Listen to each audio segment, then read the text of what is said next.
Live, local, late breaking. Now, coverage you can count on. This is Channel 2 Action News at 6.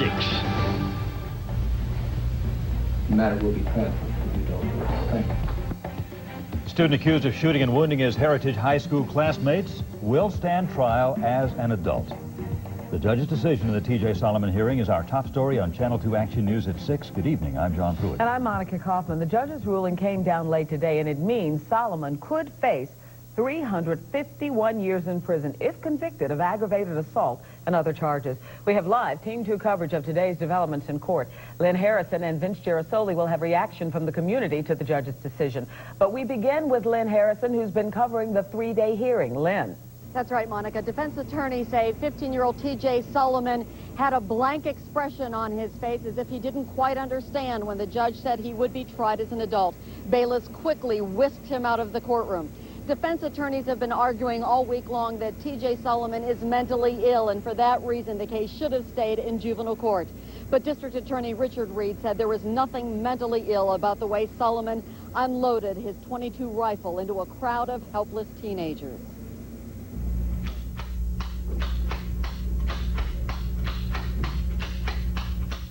He said T.J. Solomon was methodical, not mentally ill. T.J. Solomon, on the 1-month anniversary of Columbine, on the last day for seniors, decided to take his opportunity to become infamous. Judge William Schneider said T.J. Solomon must be tried as an adult for the heinous acts he apparently committed.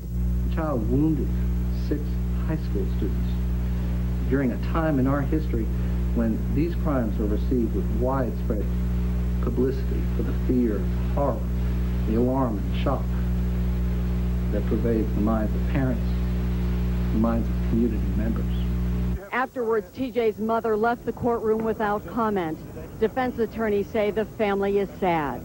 They are sad, but they have been sad from the moment this happened. They wish they had understood the depth and subtlety of his depression and the extent of his depression. But because his depression was one of withdrawal and inhibition and removing himself and turning inward on himself, they didn't see it. But District Attorney Richard Reed couldn't be more pleased. We have gathered that there are some additional victims, some folks that were struck by bullets that we were not aware of the first couple days, and so there will be additional charges to cover those victims as well. Now, the defense team says they will appeal the judge's decision today. Richard Reed says that normally he would take this case to the grand jury the first week of September, but because of that appeal, it may be 3 or 4 months before we see any action in Superior Court in regard to shooting suspect T.J. Solomon. We are live in Rockdale County. Lynn Harrison, Channel 2 Action News. Lynn, that was a surprise to hear that there were other people who had been shot or injured. Did he say how many? Surprise to me too, Monica. I didn't even know that until he just said it here at the very end. So, you know, there were a couple of kids that we knew that their book bags took some of the bullets, but what he just said is a surprise to me, and I don't know the details. All right, Lynn, thank you very much. Several parents of the wounded students were in the courtroom for today's announcement that T.J. Solomon will be tried as an adult. Our live team coverage continues now with Channel 2's Vince Gerasoli at the Rockdale County Courthouse. Vince. John, for these parents, you could best describe their reaction as satisfied, but it's certainly not jubilant. They are parents, and they can imagine what it would be like to see their own children face 351 years in prison. But they also have seen their own children wounded by bullets and try to fight for their lives. And they are anxious for justice. The words they use to describe today's decision are just, fair, and right. We all cringed at the violence at Heritage High, but for the parents who saw their own children suffer, the grief has continued. It's lifted a bit after today's decision. A little bit of relief, I think, in some ways, but mostly just fairness. Sammy Barnhart is Brian Barnhart's father. Brian was shot in the back of his leg. The punishment, he's fit the crime, so to speak, and I think in this case he did an excellent job. First reaction was it was the right decision. You know, I feel for TJ's parents. You know, I haven't seen a lot of emotion in the courtroom come out of them, but I know they're hurting, as is this community. Michael Cheek is the father of Jason Cheek, a football player. I think I've got 2 children attending Heritage High School this year, and you know, my boys aren't afraid to go to school. Their father's afraid for them to go to school. I'm afraid, because I know, as you all know, this is going to happen again. Until our society gets the right values and changes how we do things, it's going to continue to happen. And if this doesn't affect every community, nobody's got a heart out there. Some very eloquent words there from Michael Cheek, perhaps the most important words we need to hear today. Reporting live from Conyers, I'm Vince Girasoli, Channel 2 Action News. Thank you, Vince. The new school year began today for students at Heritage High School, along with the rest of Rockdale County. School officials wanted to make this first day back as normal as possible for Heritage's 1,400 students. So the media was asked not to interview pupils or teachers and to keep cameras a respectable distance away from the school. So we honored that request. New security systems are now in place for most of Rockdale County schools, including additional lights in parking lots and more video cameras in the halls and on school buses. And please stay with Channel 2 Action News for continuing coverage on this story. We will have more reaction on the night beat, plus we'll follow the case as it goes to trial. And now we're going to tell you something about Jamal Anderson. As we told you just a few moments ago, Jamal Anderson has apparently reached an agreement with the Falcons on his contract. The negotiations have ended. For more on this breaking story, we go live to Christy Deere in Greenville, South Carolina. Well, Monica, thank you very much. You know, according to USA Today and the Associated Press, this just over the wire, that it is a done deal between the Atlanta Falcons and Jamal Anderson. Dan Reeves apparently is quoted after practice that saying it's done. They have agreed upon a 5-year deal between $28 and $30 million with a $7 million signing bonus. Now, I have to tell you, a bit of a surprise to all of us folks here at the Hilton, because just a few minutes ago, this was Jamal Anderson leaving the Hilton where we are right now, and he told all of us that the contract negotiations are still going on. And in fact, he was a little frustrated, but going out to grab a bite to eat. Of course, we are living here in the 20th century, and you know, there are cell phones, and his agent, Jim Sims, is still here at the hotel, and so is Harold Richardson from the Atlanta Falcons. So there's a real good chance that those two guys possibly got things done while Jamal was out having a bite to eat. But once again, the Associated Press and USA Today reporting that it is a done deal between the Atlanta Falcons and Jamal Anderson, and that he will be at practice tomorrow. We're going to hopefully be here in just a few minutes back in sports and get some reaction from Jamal Anderson as he comes back from dinner. Monica, John? So the fine he's going to have to pay for missing practice will be more than made up with the raise. Well, you know, you never know whether or not they wiped away that fine or not, but we'll find out from Jamal. But I will say this, right now we have not had any official word from the Falcons as far as here that there is a press conference imminent or anything like that. And as I said, Jamal is out eating dinner, but the Associated Press and USA Today say they have a quote from Dan Reeves saying that it is a done deal. So we'll be here to keep you posted. Okay, we'll look forward to your report later on in Action News. Thank you, Christy. You bet. We now have some new information on the tornado that touched down in downtown Salt Lake City today. We know now at least one person has been killed, 100 injured by the tornado that suddenly hit the city late this afternoon. Very unusual for Utah. In addition, dozens of buildings have been destroyed or damaged. Pam Martin joins us now live from the Satellite News Center with details. Pam? John, downtown Salt Lake City is a disaster zone. Trucks are overturned, power lines are down, windows blown out, there's glass everywhere, and there are so many injured people. A newsman asked, are you sure it was a tornado? Well, we're sure it was a tornado. It swept out of the western sky from nowhere and killed at least one person. Hundreds of others have been injured, and dozens of buildings in downtown Salt Lake City have been damaged or destroyed. So we heard the sound, and I knew what a tornado was because I'm from the south. And I was like, it's a tornado, you guys, get under cover. And this is a scene repeated all too often these days. People crying, hugging one another, running to see if loved ones are still alive. Just start up right above the Delta Center and wash it, and a bunch of explosions taking place in the windows, looked like little electrical fires, and slowly things started moving right towards us. One of the first buildings hit was the Delta Center, home of the Utah Jazz of the NBA. Windows were blown out and parts of the roof damaged. As the tornado swept east, it gathered strength and the damage increased. They said, get out now, run, run, tornado. I came out and looked up to my right, and you could see it. The sky was filled with it. There was already debris up in it, and then you could hear it. So we just ran like cattle. Now, again, the state of Utah generally gets only 2 tornadoes a year. They're very rare there, but this one obviously was very bad. For now, we're live in the Satellite News Center. Pam Martin, Channel 2 Action News. Yeah, the reports say it was a minimal tornado, yes. F1, perhaps an F2, but even a minimal tornado can be deadly and destructive, as we see. They're all dangerous, John. Thank you very much, Pam. Police officers are searching for a bank robber who made his getaway apparently on a MARTA bus. Investigators believe the man robbed a First Union Bank on Roswell Road in Sandy Springs and then boarded the bus. Things got a bit hairy when the dye pack in the money exploded. The bandit jumped off the bus, leaving his stained clothing behind. He is still on the loose. A high-profile trial comes to a halt. More ahead on the surprising developments in the murder trial of the first of 4 defendants accused of killing Dunwoody teenager Louis Nava. Glenn Burns of the Weather Center. Another smog alert day for today. It looks like another one headed for us tomorrow. Will we get any rain to clean out the air? I think so, and I'll tell you when in tonight's 5-day forecast. The rush is on. Construction crews trying to finish building some classrooms before students return. And I'm Ross Cavett live in Smyrna. The jewelry robbers strike again, and in fact, you may want to be on the lookout for these guys. I'll tell you why coming up in my live report. Police think a brazen group of jewelry robbers has hit again in metro Atlanta. They robbed a courier delivering gold and diamonds to a store in Smyrna. Investigators say the bold attacks by the criminals have them worried, not only for the safety of their victims, but for the rest of all of us, too. Channel 2's Ross Cavett is live in Smyrna with more on this story. Ross. And Monica, this is getting out of hand. Listen to some of these numbers. In Smyrna alone since November, the jewelry robbers have gotten more than $900,000 worth of goods. One day alone in North Georgia earlier this year, they got more than $1 million worth of jewels. And over the last several months, they've accounted for millions and millions of dollars worth of losses. Now, you and I need to be concerned because investigators say these guys are pretty brazen. They strike during broad daylight when there's customers and other people around, and they're becoming more violent.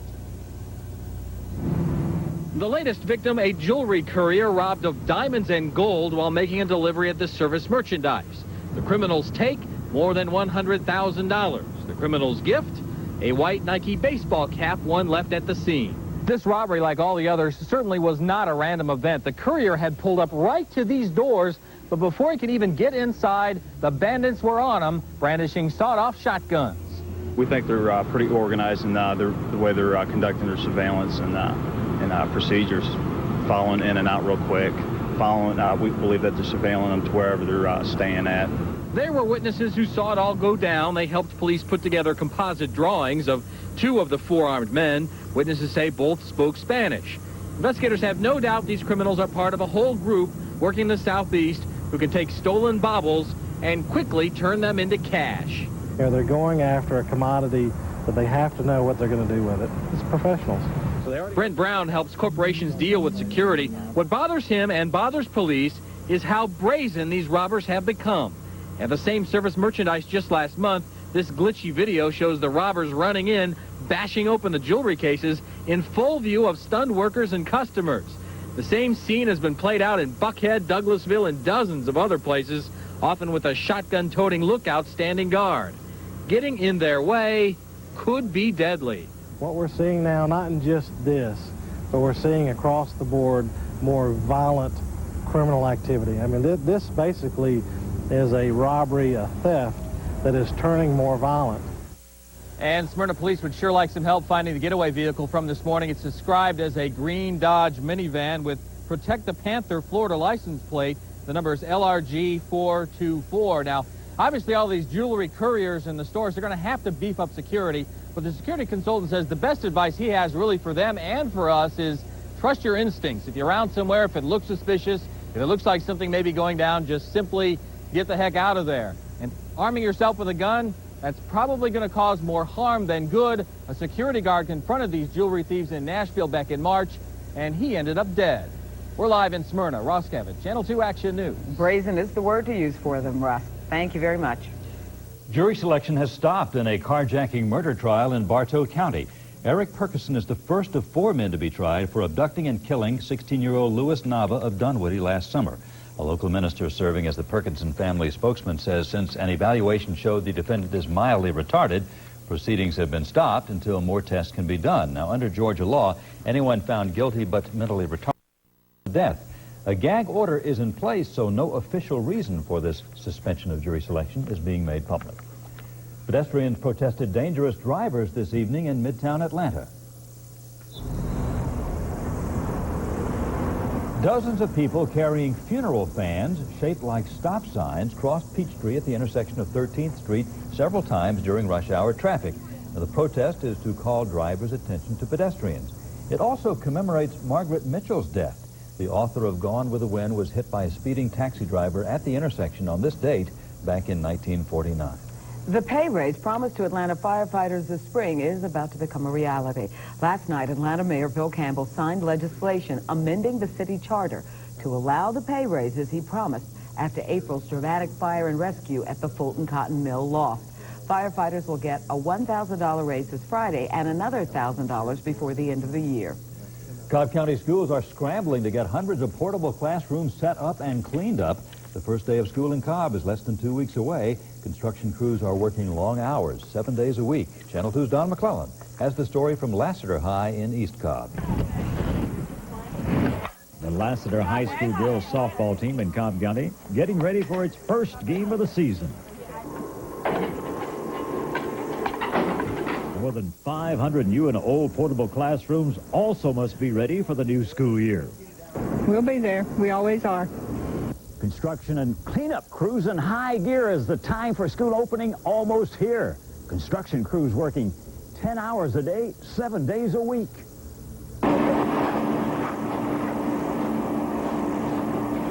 Lassiter Principal Fred Sanderson expecting the largest number of students of any school in Cobb, more than 2,900.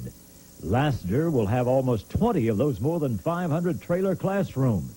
They don't have restrooms. They have to get back into the building to do that, but the location of them is not very far away. It would be better if everyone could be in the school, but we have way too many people at our school to keep everyone in there.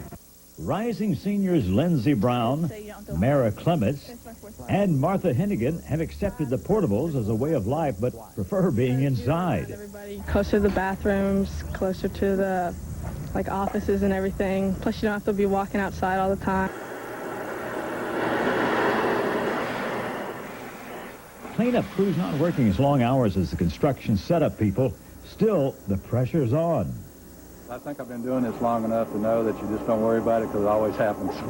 We always get ready and the students show up.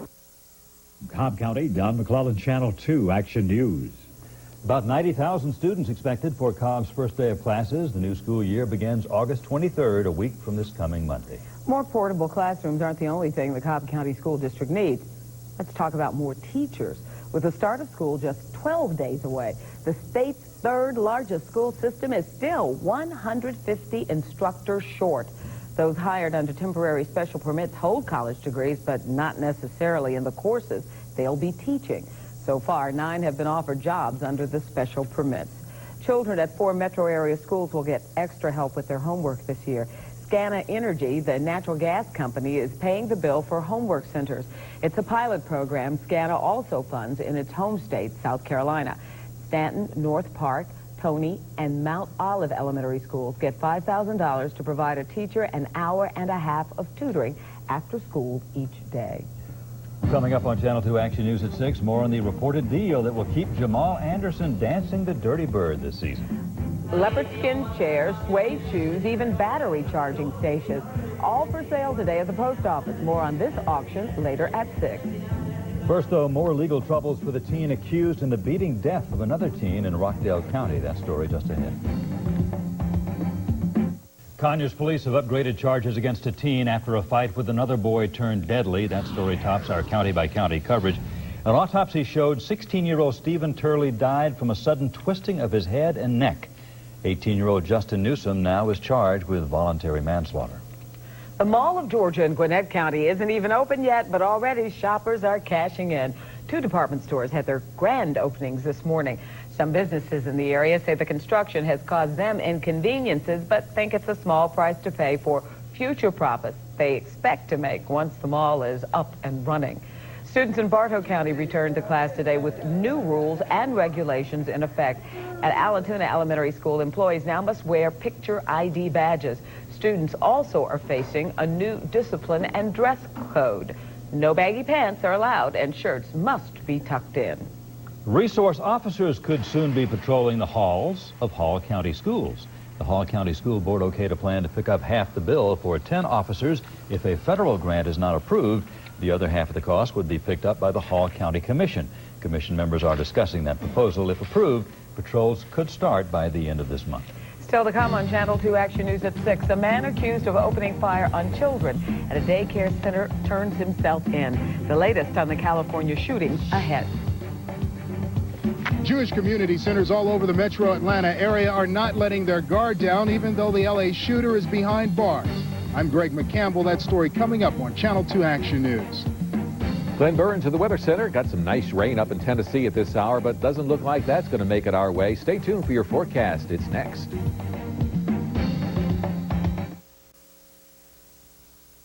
This is coverage you can count on. You're watching Channel 2 Action News. We're all getting excited about the Perseus. Yep. Are we going to have to go outside the city to get a clear view of them? I'm afraid so. Get away from the light pollution and the industrial pollution that's around here. But you can also, if you don't want to look at them, you can hear them.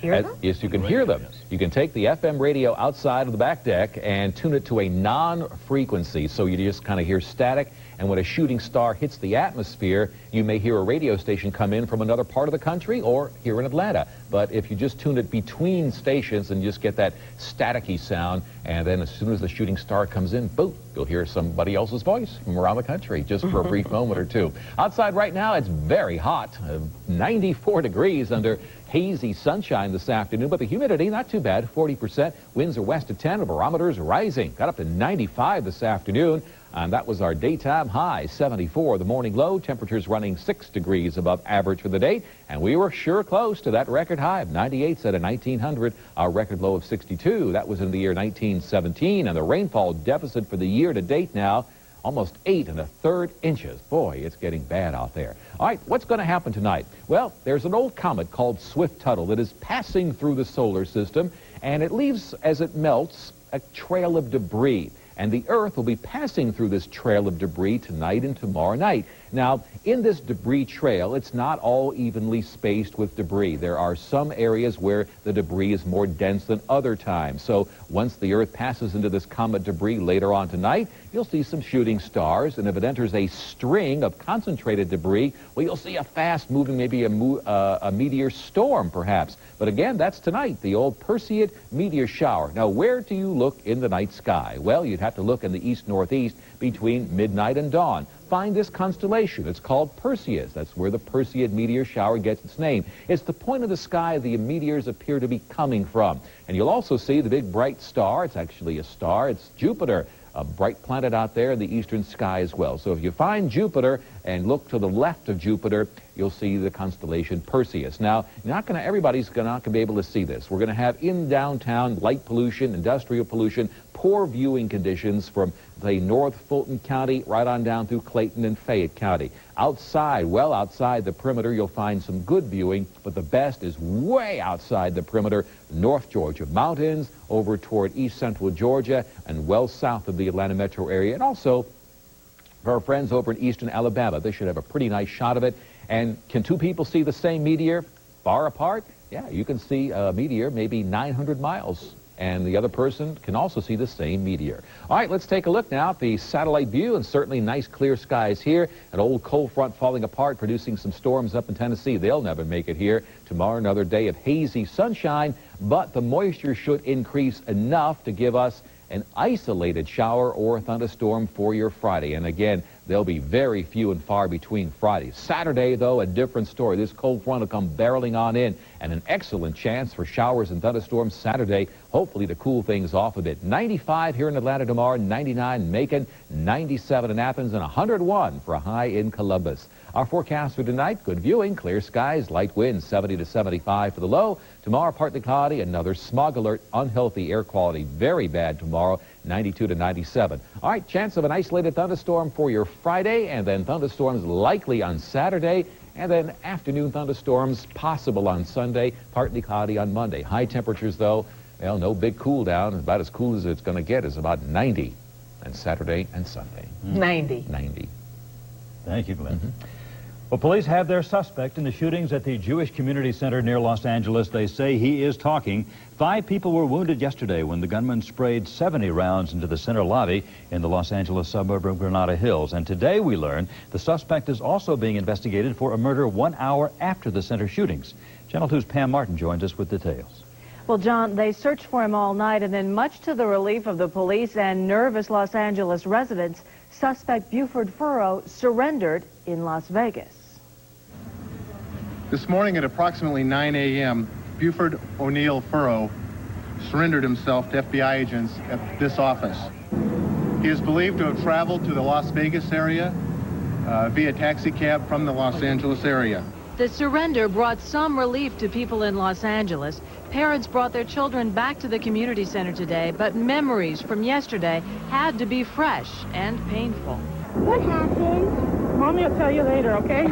The Seattle Times reports Furrow tried to commit himself to a psychiatric hospital in Seattle late last year, but pulled a knife on staffers and then pleaded guilty to assault. In his van, police say they found ammo, weapons, body armor, a bulletproof vest, and anti-Semitic literature. All in all, police say it could have been even worse. As far as the arsenal, it appears to be an arsenal in which someone, as mentioned earlier, had an intent to create a significantly larger tragedy in the city, but due to the response and the deterrence, they did not have that ability. But they certainly had the wherewithal to create a greater tragedy than they actually did. The mayor of Los Angeles appealed to his residents not to live in fear. And this afternoon, President Clinton spoke again about the shootings. I can only hope that this latest incident will intensify our resolve to make America a safer place and a place of healing across the lines that divide us.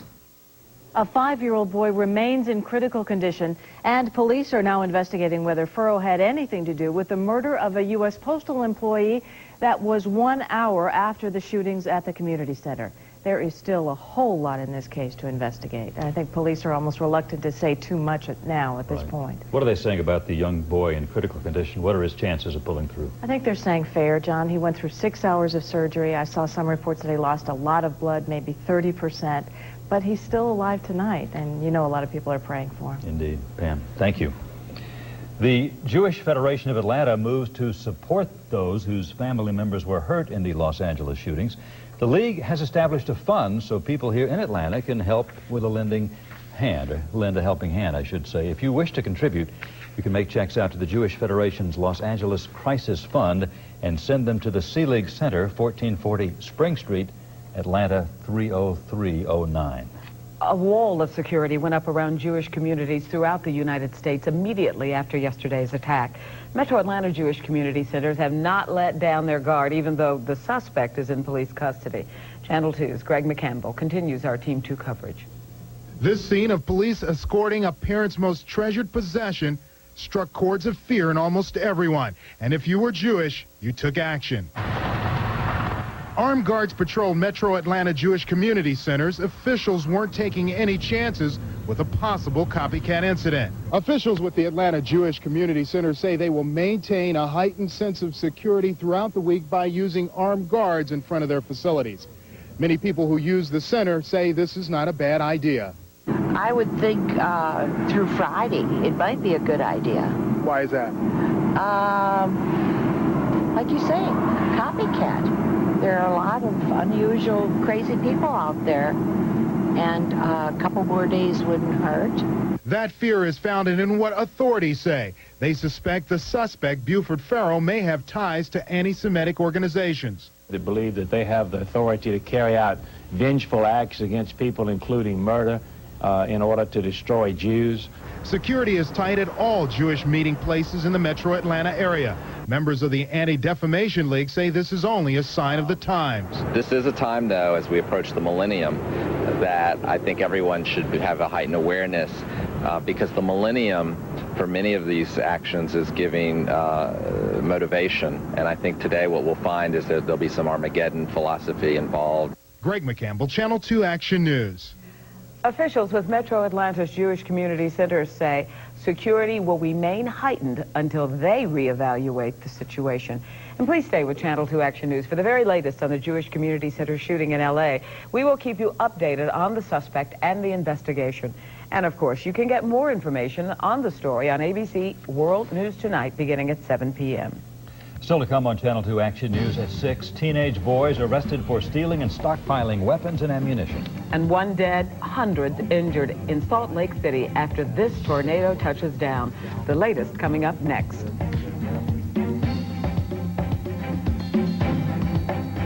Authorities now say 1 person was killed when a tornado touched down in Salt Lake City, Utah earlier today. The latest from Salt Lake begins our coverage around America. Emergency crews still are out trying to assess the damage. The storm caught many in Salt Lake City by surprise. They said, get out now, run, tornado. The tornado also blew out windows and damaged the roof of the Delta Center. That's the home of the NBA's Utah Jazz. 6 teenage boys in Florida are busted for stealing and stockpiling weapons. Armor-piercing bullets and guns were found buried in woods and hidden on vacant lots. Police say the boys, ages 14 to 18, told them they plan to use the weapons for gang-related activities. Investigators say they are baffled by a list kept by one of the Columbine high school gunmen. There are more than a dozen names of classmates on the list found at Eric Harris's home. But none of the people on the list was killed or injured when Harris and Dylan Klebold went on their killing spree last spring. Religious leaders from many different faiths gathered in Washington today to pray for peace on the last day of the last solar eclipse of the 20th century. Each person chanted or sang the sacred name of God in their own tradition at the Sylvan Theater next to the Washington Monument. Still ahead on Channel 2 Action News at 6, the Atlanta Falcons and running back Jamal Anderson reach a contract agreement. A live report coming up. When it's lost in the mail, where does it go? I'm Jeff Dorr. I'll have the answer next. It was the deadline for Georgians to choose a new natural gas provider. Officials say if you haven't picked a new market here, one will be chosen at random for you. The deadline was 5 p.m. Phones were ringing off the hook today at Atlanta Gas Light Company offices as people who waited to the very last minute made their choices. A former fugitive who was keeping potentially deadly exotic animals illegally is back in jail tonight. 27-year-old David Wayne Maynard was arrested in Forsyth County Tuesday. He was found hiding and unconscious inside the trunk of his car. Inside the home where Maynard was staying, police discovered a 10-week-old baby lion cub, 2 poisonous king cobra snakes, and other animals. Still ahead, more on the possible deal between the Falcons and Jamal. That live report ahead. Glenn Burns of the Weather Center. We do have clear skies for tonight's Perseid meteor shower. More about that and your good evening forecast next. A lot of interest in the Perseid meteor shower. Glenn's going to give us those instructions one more time. After midnight tonight, east-northeastern sky, midnight to dawn. You could see maybe 50 shooting stars per hour in ideal conditions, more likely 1 or 2 every 10 minutes or so. And this will go on again tomorrow night, but tonight should be the best. Let's take a look at our good evening forecast, and not bad at all. Fair skies for tonight. Our winds will be light north, and we'll see low 80s continuing through 10 p.m. Sunset will be at 8:29. Recapping your 5-day forecast, partly cloudy, 95 tomorrow afternoon, 93 with a chance of an isolated thunderstorm Friday. Good chance for Saturday, a slight chance on Sunday, and temperatures only cooling back to around 90. Headed for the lake tomorrow, your data sport fishing forecast does include another good day all day long up into the good or excellent range, a peak into the excellent range at around 2 in the afternoon, right when it gets really hot. But 1:30 tomorrow morning, you could be out on the lake, excellent fishing, and watch the meteors tonight. That would be great. That sounds like a deal for yes, you. It does. Thank you, Glenn. The post office held 2 auctions in Atlanta this morning, one to get rid of surplus equipment and one to get rid of undeliverable mail. If you've ever lost anything in the mail, watch Jeff Dorr's story. You just might see it. That's the sound of mail not getting delivered. Mail someone didn't address right, or the labels came off, or for some reason the post office could not track down the owner. So they sell it. Did pretty well, but what'd you get? I don't know. He really doesn't. They sort it into lots of similar stuff, and you buy the whole pile. It's like buying a kitchen to get a glass. Kevin Pendergrass bought a bunch of computer stuff. I got about eight keyboards, brand new keyboards. And you just need one? Just need one. So did you get a good deal on them? I think so. How much for 8 keyboards? I paid $670 for everything I got. Bob Coons outbid him on some cool guitars and also bought a truckload of toys. This is fun. Farron Robinson will resell CDs at his pawn shop. Bob sells the good stuff through eBay on the internet. The rest of it I sell at flea markets. We'd show you the auction going on, but the manager told us some of the buyers aren't supposed to be in there, and he wants to protect them from our camera. They weren't so shy at the other auction. The post office sells stuff it confiscated, like these chairs, washer and dryer, and imitation Chinese mink, and also surplus post office equipment. And it's like Christmas, it's like treasure trove, it's potluck. And you never know what they'll have. Jeff Dorr, Channel 2 Action News. And the post office holds its auction of undeliverable mail every 6 to 8 weeks in Atlanta, San Francisco, and St. Paul, Minnesota. Still ahead news, Jamal Anderson and the Falcons reach a deal. The star running back will be on the practice field tomorrow. Bill Hartman has the story next in sports. And this is Glenn Burns. Our live Cash 3 evening drawing is coming up in just a few minutes. Stay tuned. Well, finally, a good day on Wall Street. The Nasdaq soared up more than 74 points, and the Dow Jones Industrial is really up 132.65.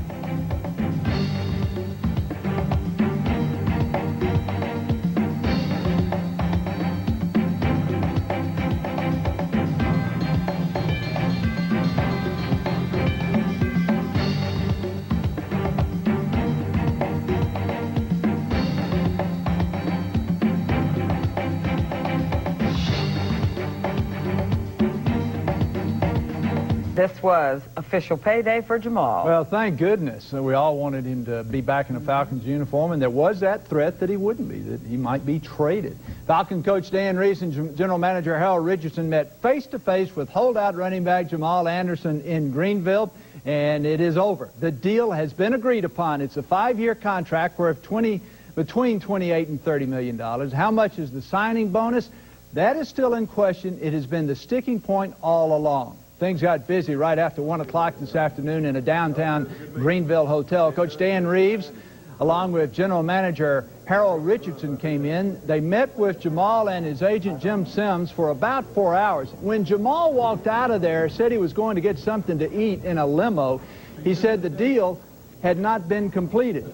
There he is on his way out talking to our Christy Deer. But moments later, somebody came through and the deal was done. Jamal should be in uniform for tomorrow's practice. Now, the Falcons and Jamal Anderson are going to have a news conference. It was going to be at 6:45. They delayed it to 6:50. Now it's 7 o'clock. I guess you're going to wait for the entire media to show up before they tell what has happened officially between the Braves and the Falcons, between the Falcons and Jamal Anderson. Christy Deer will be there, and we'll have the full story tonight on Action News at 11. Now, how about the Braves? They play the Astros again tonight at Turner Field. Atlanta leading the East by a half a game, looking to win their 3rd straight over Houston. Greg Maddux goes for his 14th win of the season after a horrible start. He's got an outside chance to reach 20 wins this year. Here's how the Braves won last night. Tie game in the 7th. Brett Boone with a liner to left. Jose Hernandez is going to come in to score. It gave the Braves the 5-4 lead, but here comes Gerald Williams with the 6th run. Braves go out front 6-4. Big night for Boone. He also had a home run. Braves win 6-4 the final over the Astros. The new basketball and hockey arena is really shaping up downtown. Workmen were putting up signs today. They're going to call it the Phillips Arena. That's because the electronics company, Phillips, bought the rights to put its name on the new place. The hockey starts up with exhibition games in September. The Hawks, and believe me, you'll need a program to see the new Hawks to tell who they are. They've got so many new faces. They will be there with exhibition and the season beginning in late October. The Falcons and maybe Jamal Anderson play the Detroit Lions at the Georgia Dome, which is just the Georgia Dome, by the way. Right. I hope he's in shape. On Friday. I think he's in shape. Hadn't been hit, though, you know. He's missed 2 weeks of practice, so we will see. Christy will have the full story tonight on Action News at 11. I really like the way they've done on the new stadium for the Hawks. Atlanta across the front, spelled across in those big doesn't B's. that look It looks good? It's going to be the best place in the nation to watch hockey and basketball. Phillips no Arena. doubt about it. Yeah. Okay. Thanks, Bill. Well, coming up on the Night Beat tonight, some tense moments after a fire breaks out at an airport during a hectic morning schedule. Tonight at 11, we'll tell you how long it took firefighters to battle this blaze. The Georgia Lottery Cash 3 evening drawing is next, followed by ABC's World News Tonight with Peter Jennings. Thank you for counting on Channel 2 Action News. Have a good evening. See you tonight at 11 o'clock.